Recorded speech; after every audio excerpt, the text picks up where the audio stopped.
그 고사성어 중에 그 금의 환향이라는 말이 있습니다. 출세하여 고향에 돌아왔다는 것을 의미하는 거죠.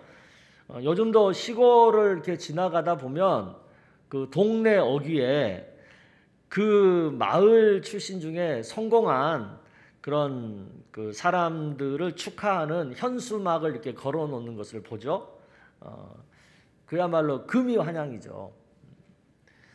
오늘 우리가 읽은 성경 본문에도 예수님께서 고향에 오신 것을 보게 됩니다. 16절을 여러분 한번 읽어 보셨으면 좋겠습니다. 본문 16절 시작. 예수께서 그 자라나신 곳 나사렛에 이르사 안식일에 늘 하시던 대로 회당에 들어가사 성경을 읽으려고 서심해. 네, 그 예수님께서 어린 시절 그 사시던 나사렛이라고 하는 곳에 이제 오신 거예요. 거기서 이제 안식일을 맞으셨는데 어렸을 때 하던 대로 그 예수님도 그날 똑같이 그 회당에서 돌아가면서 이렇게 성경을 읽을 때 이제 같이 그 성경 읽는 일에 참여하신 거죠. 그런데 그날만큼은 특별히 예수님이 자기가 원하는 성경 구절을 찾으신 거예요. 그게 바로 이사야서 6장에 있는 말씀입니다.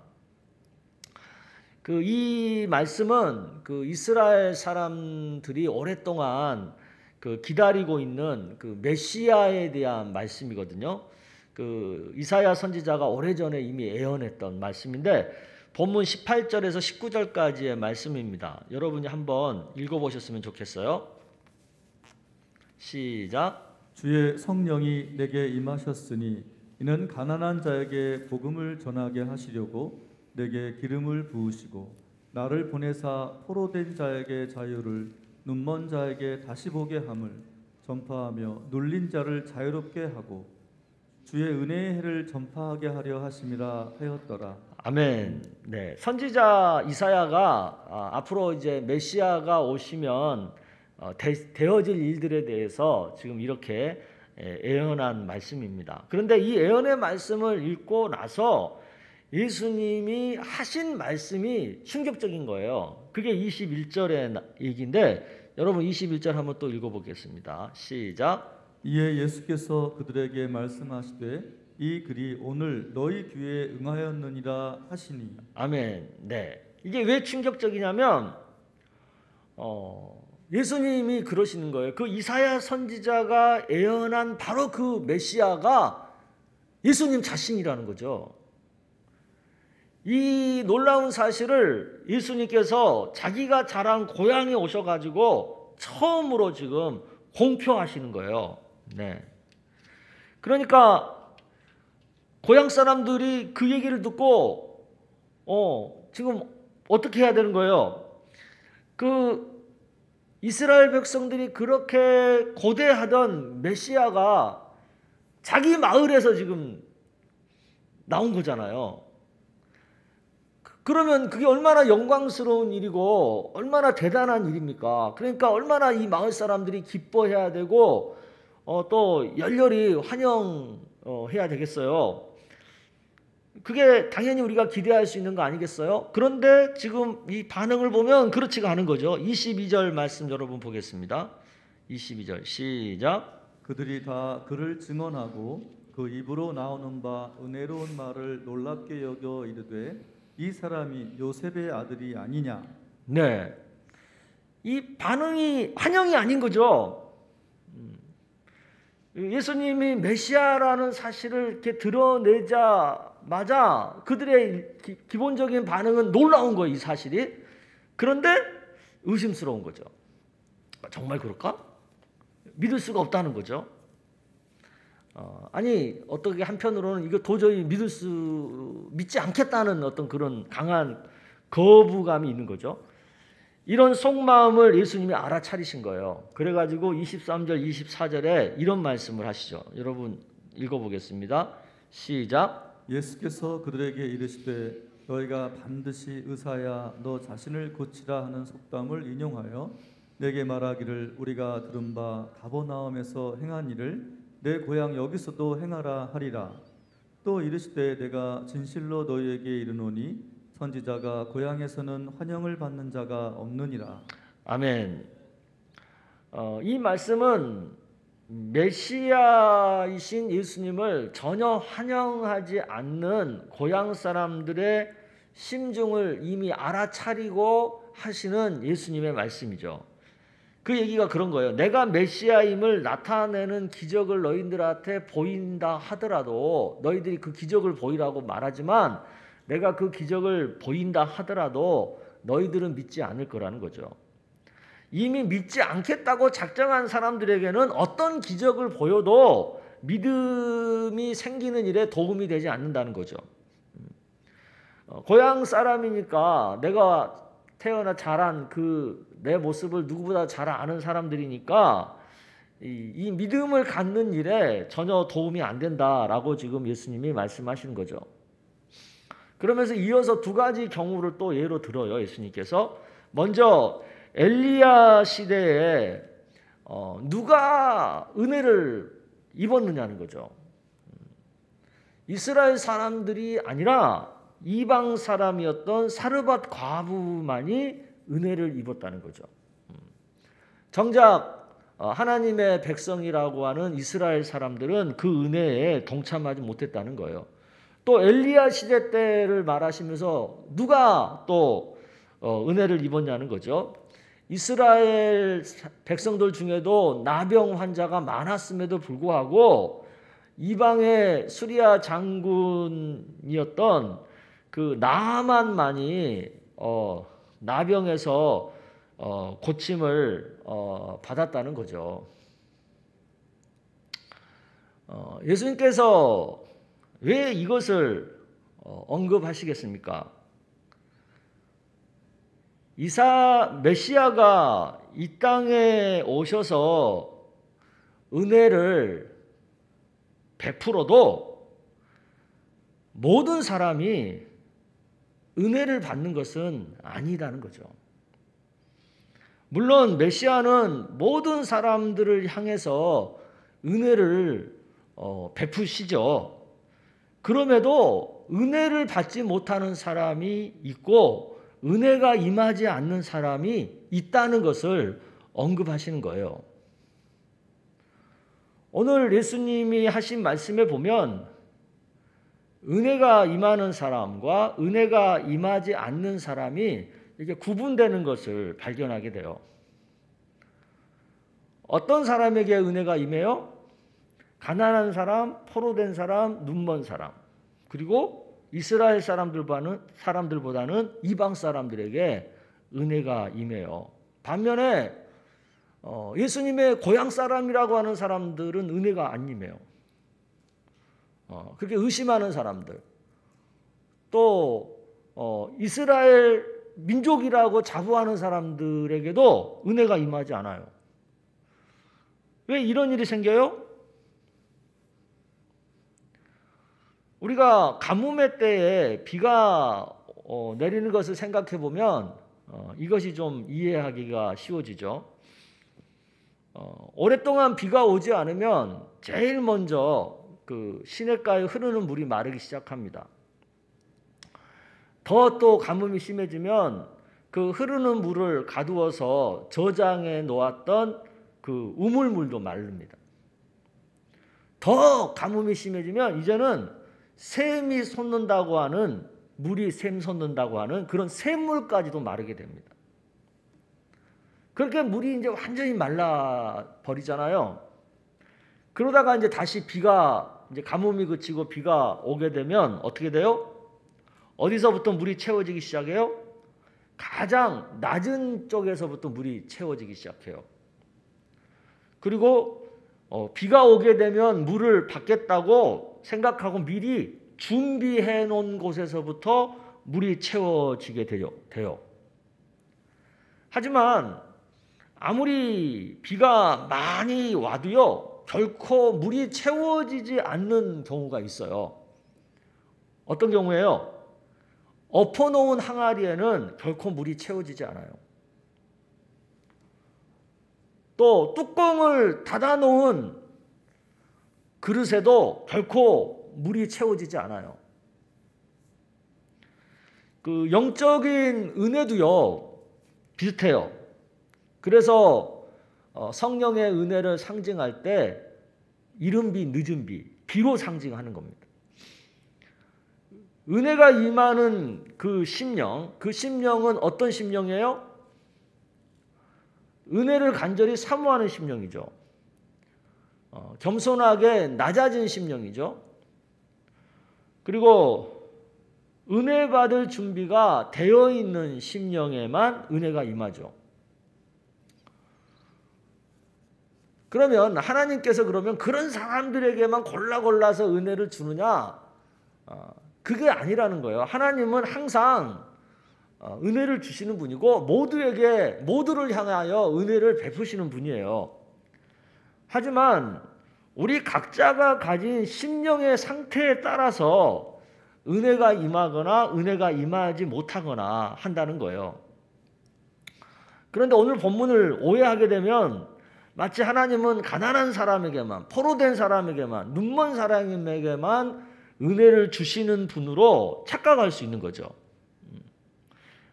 그런데 하나님은 그런 어느 특정 신분의 사람에게만 국한해서 은혜를 베푸시는 분이 아니라는 것을 우리가 알 필요가 있습니다.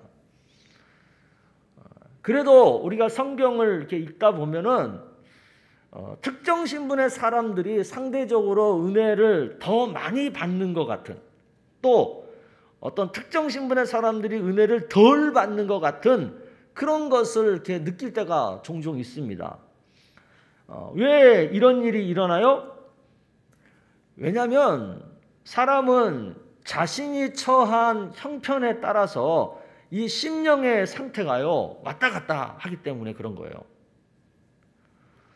부자보다는 가난한 사람이 더 하나님의 도우심을 구하지 않겠어요? 부자는 가진 것에 부족함이 없잖아요. 또 돈으로 다 해결할 수 있다고 생각하잖아요. 그러니까 그런 사람이 부자가 하나님을 찾을 가능성이 많아요, 작아요? 작을 수밖에 없어요.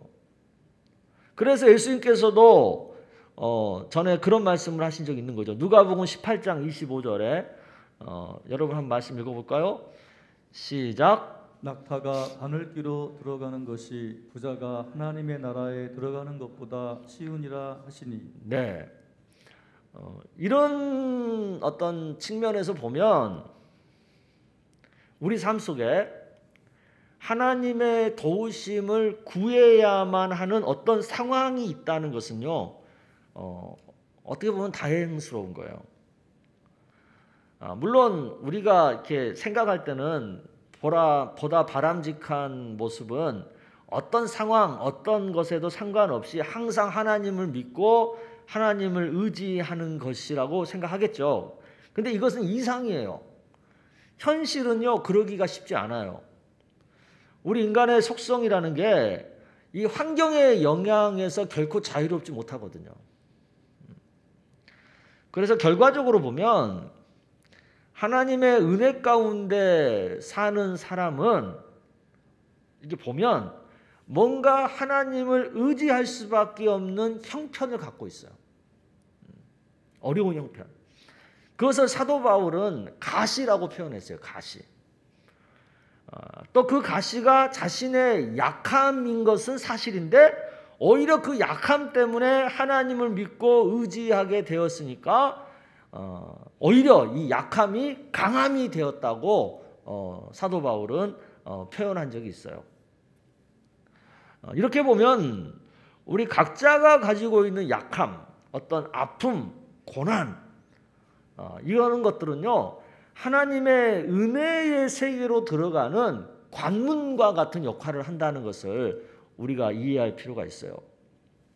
그 약함 때문에 우리가 하나님을 찾게 되고 또 하나님을 찾다 보니까 하나님을 믿게 되고 또 하나님을 믿으니까 하나님 나라 백성, 하나님의 자녀가 누릴 수 있는 은혜와 복을 받게 되는 거거든요. 할렐루야.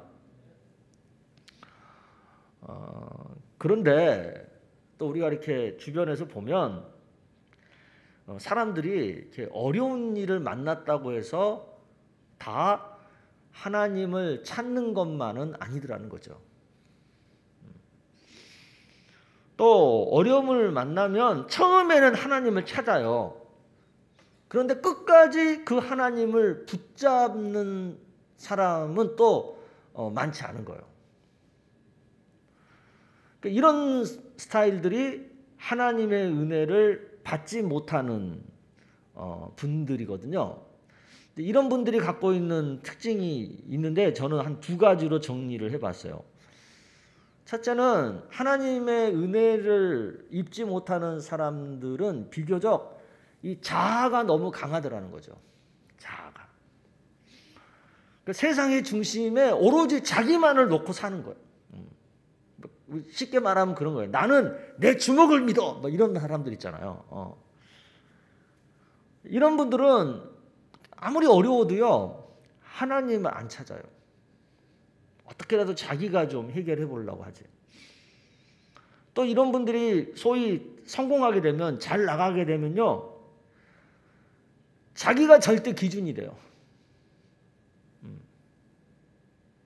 그것을 좀 이렇게 긍정적으로 보면 그 자신감이 넘치는 것으로 보이죠. 또 뭔가 이렇게 자기 인생을 스스로 이렇게 주도하는 것처럼 보여가지고 야, 참 멋지다 이렇게 생각할 수 있죠.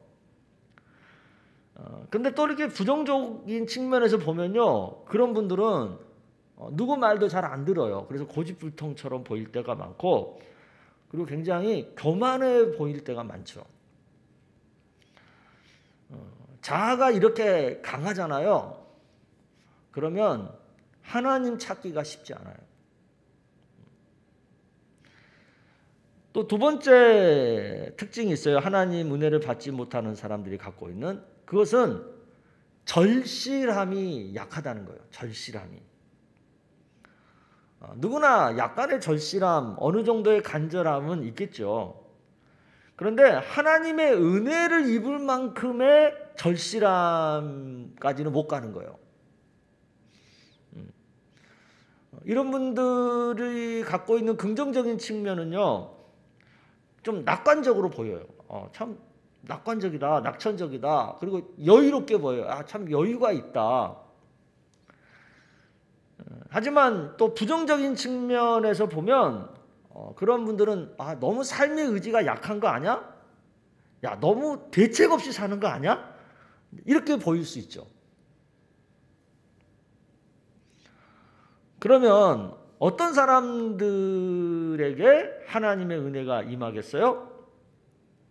우리가 먼저 구약 성경에서 여러 사람들을 찾아볼 수 있겠지만 저는 두 사람을 한번 말씀을 드리려고 해요. 한 사람은 야곱, 또 한 사람은 다윗입니다. 이 두 사람이 갖고 있는 공통점이 있어요. 둘 다요, 자아가 강해요. 자아가 강한 사람들입니다. 그런데도 이 두 사람은 하나님을 찾을 정도의 자신의 연약함에 대해서 인정하고 있는 거예요.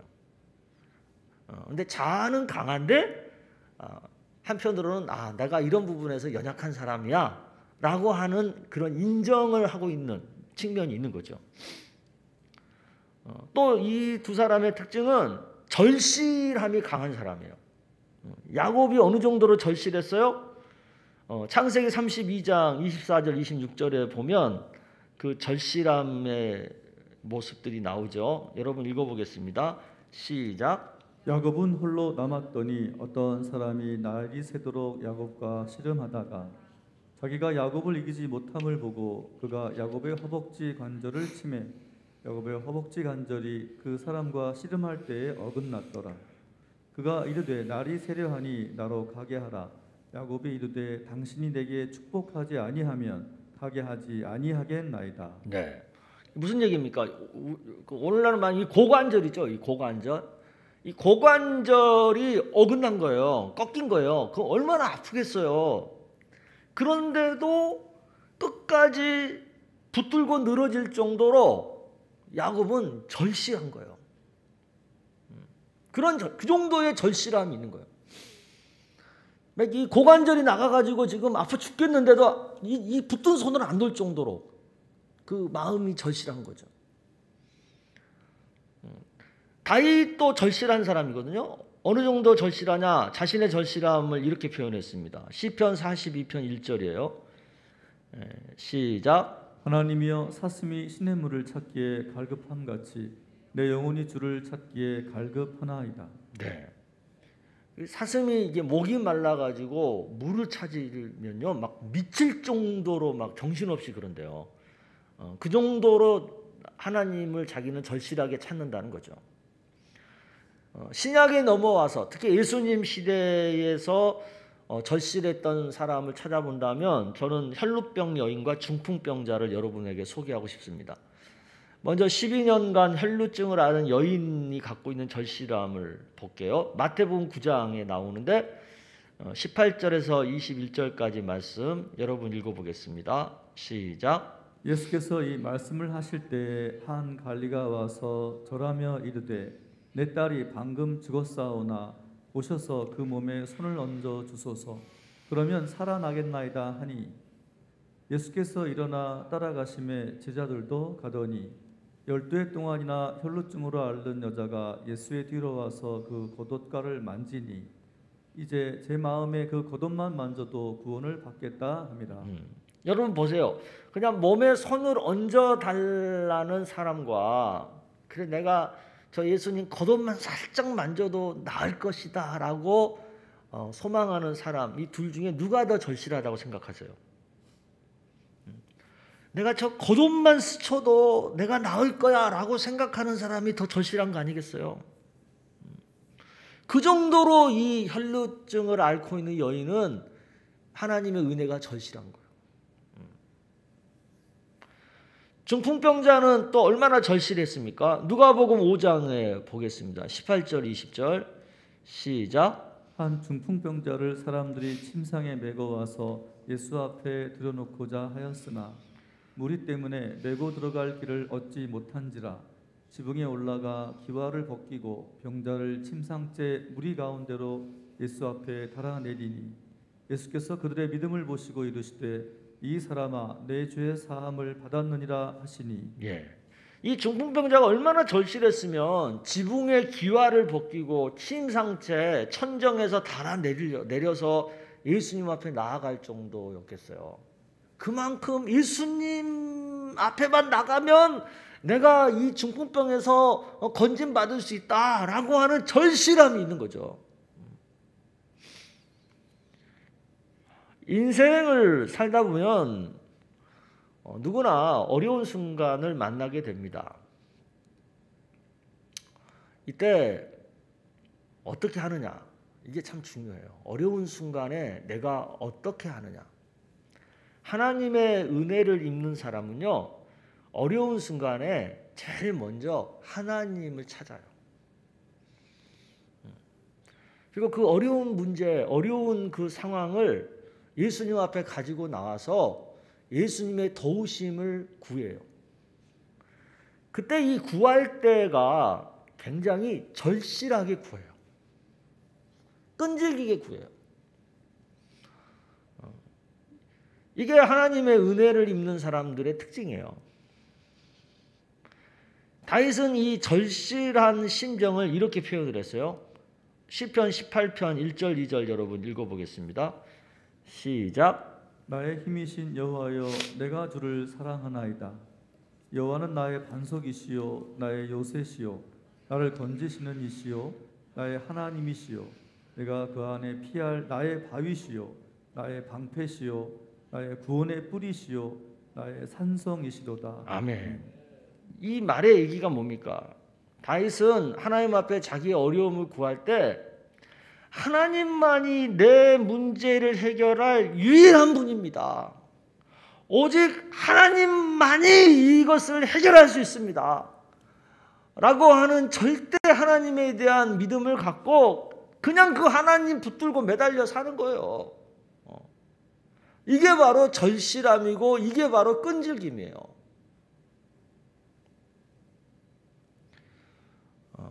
요즘 제가 그 뭐 신방 이렇게 찾아다니면서 신방은 어려우니까 이제 전화로라도 이제 신방을 하고 있는데, 특히 이제 우리 요즘 제일 힘드신 분들이 자영업 하시는 분들이잖아요. 그래서 자영업 하는 성도님들에게 먼저 지금 전화로 신방을 하고 있는데, 제가 이렇게 신방하면서 통화하면서 느끼는 게 뭐냐면 바로 이런 절실함이에요. 우리 성도님들이 코로나19 상황 가운데서도 이런 다윗과 같은 절실함을 갖고 있더라고요. 그 정말 얼마나 힘겹습니까? 그 힘겨운데도 그 절실한 마음으로 하나님을 붙들고 있는 거예요. 그게 제가 막 심정이 느껴지니까 정말 제가 울컥울컥 하더라고요. 더 울컥한 건 뭐냐면 그런 와중에도 하나님께 감사한 마음을 갖고 있는 거예요. 참 놀랍지 않습니까? 하루하루를 정말 힘들게 버티고 있는데 그런 말을 하는 거예요. 아이고 목사님, 그래도 지금 아직 제가 망하지는 않았잖아요. 제가 아직 죽지는 않았잖아요. 이렇게 유지하고 있는 것만으로도 하나님 은혜가 아니겠습니까? 그래서 저는 감사해요. 막 그런 얘기 하는데 제가 막 울컥울컥 하는 거예요. 저도 이렇게 과거 제 경험을 돌아보면 그랬던 적이 있었어요. 저도 아침에 이렇게 눈을 뜨잖아요. 그러면 제일 먼저 제 머리에 스치는 게, 야, 오늘 하루도 내가 어떻게 버텨야 되지? 이런 생각이 먼저 스치는 거예요. 그 시절에는 정말 이렇게 하루 버틴다는 게 정말 죽을 것만큼 힘들더라고요. 그 밤에 이렇게 잠자리에 누우면 제 몸이 그냥 땅 속에 꺼져가는 듯한 그런 느낌이 들면서, 야, 그래도 오늘 하루도 이렇게 버텼구나, 그러는 거예요. 이제 힘드니까 이제 하나님 앞에 기도할 거 아니에요. 기도하려고 눈을 감으면 어떤 기도 말이 나오는 게 아니라 그냥 눈물만 쫙 흐르는 거예요. 그런 시절이 저에게도 있었어요. 근데 희한한 게 그렇게 힘든데도요, 힘들어하면서도요, 그렇게 하루하루를 넘기고 버티고 있는 거예요. 그게 바로 하나님께서 주시는 은혜거든요. 버틸 힘. 그런 식으로 하나님의 은혜가 내게 임하고 있는 거예요. 그런데 문제는 그때 당시는 그게 은혜인지 몰라. 그때 당시는 그게 은혜로 안 느껴져요. 그냥 야, 힘들어도 어떤 하루 잘 넘겼다, 이 정도만 느껴요. 근데 나중에 이제 시간이 지나고 나서 이렇게 그 시절을 돌아보니까, 야, 그게 은혜였더라는 거야. 야, 그게 참 하나님의 크신 은혜였구나. 그 은혜 때문에 내가 그때 그렇게 하루하루를 버틸 수가 있었구나. 그게 그때 가서 느껴지더라고요. 요즘 뭐 우리 교회가 지금 그 새 단위의 첫 시간 예배, 또 1, 2, 3 생활 예배 이거 하고 있잖아요. 이거 이제 우리 성도님들이 이거 하시면서 정말 많은 위로를 받고 은혜를 받고 계시더라고요. 그 온 식구가 함께 예배드리는 그 모습 이렇게 사진으로 보내온 거 제가 보니까 정말 그 자리가 천국인 거예요. 얼마나 복잡한 일이 많아요. 얼마나 힘든 순간이 많아요. 그런데도 그 예배하는 그 가족이 모여서 예배하는 그 시간만큼은 천국인 거예요. 부모의 속도 모르고 그 어린 꼬맹이들은 그 고사리 같은 손을 모으고 이렇게 눈을 감고 기도하고 있잖아요. 그게 바로 천사처럼 아름다운 모습이죠.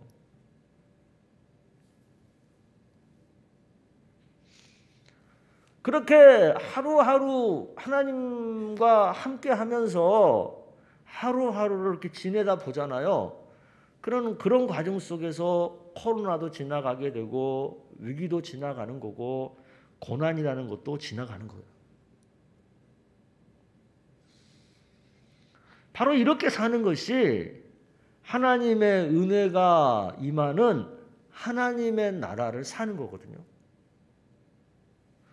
바로 이것이 예수님께서 이 땅에 메시아로 오셔가지고 우리에게 베풀어 주시는 은혜거든요. 아멘.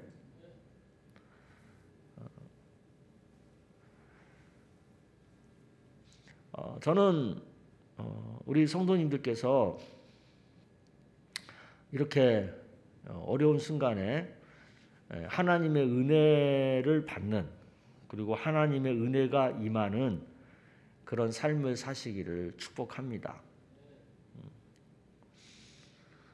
우리가 인생길을 걷다가 어려움을 만날 때가 있습니다. 그때 하나님에게서 멀어지면 안 돼요. 그럴 때가 정말 하나님께 가까이 나아갈 절호의 기회예요. 그때 하나님을 붙들고 은혜를 받을 절호의 찬스예요. 저도 지금 제 삶을 돌아보면요, 그 어려운 시절에 하나님 붙들고 그때 내가 받았던 은혜가 나를 살렸고, 나를 키웠고, 나를 능력 있게 만들었더라고요.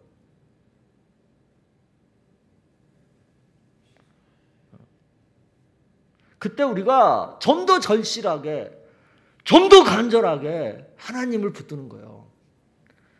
그 순간 우리가 하나님의 은혜를 입는 거고, 그 은혜 입은 그 하나님의 은혜가 나를 복되게 만드는 거예요. 이것을 믿으시기를 바랍니다. 그래서 어려울 때 정말 사슴이 시냇물을 찾는 그런 갈급함, 그런 것을 갖고 우리도 그런 갈급함으로 하나님을 찾고 또 찾는 그런 은혜가 있기를 주의 이름으로 축복합니다.